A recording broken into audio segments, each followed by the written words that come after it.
Get ready for a shock! Oh, that's not so much. So?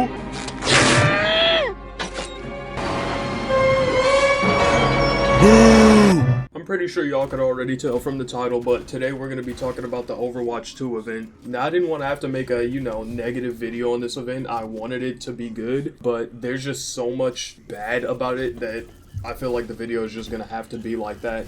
Now, I did want to get into the positives first, but I decided I'm going to save those for later, like a little dessert. So let's just hop right into it and talk about these prices. Now, I'm no stranger to high prices, I play Valorant where pretty much to get even remotely good skin, you're gonna have to drop 20 bucks at least. Of course, they got like the cheaper ones, like I think you could even get some of them for maybe 5, I don't know, I might be stretching it with that one, but the cheap ones are garbage. You're gonna have to pay at least 20 minimum to get okay skin.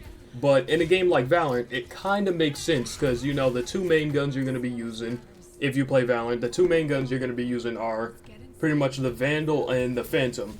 If you drop 20 on a skin like that, you're gonna basically be using it every round of every game. So, even though 20 is a bit high for a skin, you're gonna be using it a lot. You're gonna be able to see it every single game. But in a game like Overwatch, it costing, 20, 25, even $30 for a skin in some places seems outrageous to me. And, I wish it did end there, and that's all I had to say about the cost of the skins, but the part where it gets even worse for me is how much they're charging for the old skins. There's skins that I've seen in the shop that came out like 3 or more years ago, and they're being sold for $20 or even some of them $25. And I guess some people would try to say, well, if you can't get them out of loot boxes anymore, like I said before, there has to be some way to get them, but I feel like for the old skins, like especially the ones that came out like year 1 or year 2 of the Halloween event, I feel like those definitely shouldn't cost money. I know there's a bunch of other ways they could have made them available because they've done it before. They've had like little mini events where they have like, small, I'm not going to call them battle passes, but they're like small, I guess I'll call them that. They're like smaller battle passes where you either just like win arcade modes or just like do mini challenges inside them, and if you complete enough, you get like emotes, not weapon charms before, but it was like, emotes, sprays, and skins from that. They could have either did something like that or added some sort of event currency that you could get by just normally leveling up or get maybe more of it from playing the event that you could use to purchase some of the older skins at least while the event is active. But of course, I'm not going to just sit here this whole time and just talk about the cost of the skins and everything, and the next part I wanted to talk about was the event game mode itself. Now, the event isn't all negatives for me. Like I said, I'm going to talk about the positives later, but at least for now, I just really want to talk about the main problem I have with it, which is you pretty much don't get anything of value from it. Now, I know you can get like, what was it? Oh, a little like weapon charm and a player icon from it, but other than that, you get literally nothing from it. The only other thing you get from it is XP. And most players that, play the game a fair amount are already tier 80 or, yeah, tier 80 is the max tier, tier 80 in the battle pass. So there's honestly no point of getting XP after that because there's obviously not any loot boxes in the game anymore. And there's obviously also not account levels anymore. So to me, after you get through unlocking your little player icon and weapon charm, there's honestly no reason to play the event anymore. Like I said, I'm going to talk about it a bit more in the positives. Of course, the event itself is, pretty good, but after you pretty much juice all the fun out of it, it's really nothing left to play it for because you just can't get anything from it, like I said before. Which kind of leads to my next point, at least for me and pretty much everyone else that I've heard, all it does is make the event less replayable and less memorable. Because, after you get through, of course you're going to play the event because it's the new event, and you just want to try it out, see how it plays, especially the Brides, whatever it's called, the new one, not the Junkenstein's Revenge, but after you get through playing that, maybe a couple times getting a few of your challenges done, unlike the previous years, you're not going to keep replaying it because, like I said before, you can't get loot boxes from it. The XP is literally useless, and the only other things in it are the player icon and weapon charm. And I feel like this ends up being terrible for Blizzard in the long run because I see these like new PvE events and everything as almost a way to convince the players about what they've been working on in their actual like Overwatch 2 like staple PvE mode.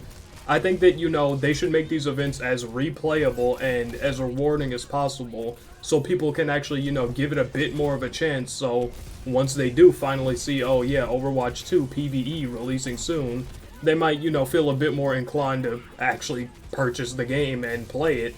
But that's pretty much it for all the stuff I dislike, at least for now. Of course, I could talk about way more. I just don't want the video to be that long, so I'm gonna just jump right into the positives now. The first one of those being the game modes. I know earlier that I said, you know, I kind of dislike how you pretty much get nothing from the event, but, you know, that's almost talking about the replayability and, you know, the rewards from it. Right now, I'm just talking about the game modes themselves, which I personally really enjoy.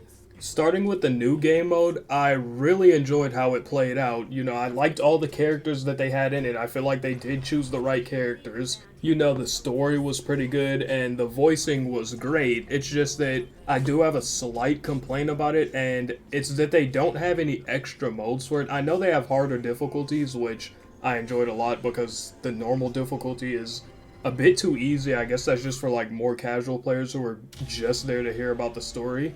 I don't like how they didn't include any mode that, you know, adds like an open queue of heroes. You know, I'm not asking to be able to play every single hero in the game in it, obviously, but I wish there was a mode like in the, you know, old Junkensteins where you at least get to pick like a few more heroes. And I know that would kind of be weird because the game mode is supposed to be based off of that specific forecast of heroes, but if it's like a little extra game mode, I don't think it would have really mattered too much if some of the stuff was, you know, a bit wonky and some of the voice lines didn't perfectly match up to who you were playing. Which kind of leads into the next thing that I liked about the event, which was the return of the actual old Junkensteins mode and all the extra game modes that came with it. Now, I haven't played the Halloween event in a while. I stopped playing Overwatch like a couple years ago when I feel like majority of the players stopped playing it. But I like how they released 2 game modes. I thought it was going to be either or. I thought it was going to be either a new game mode or the returning one, the returning like Junkenstein's Revenge. It's really nice that they put both of them in, and I also like all the extra game modes that come in Junkenstein's Revenge. Now, I don't know if those have always been there. I'm pretty sure when I played like the first couple of years, I don't recall them being there, but I like that part a lot. To me, that makes it a lot more replayable.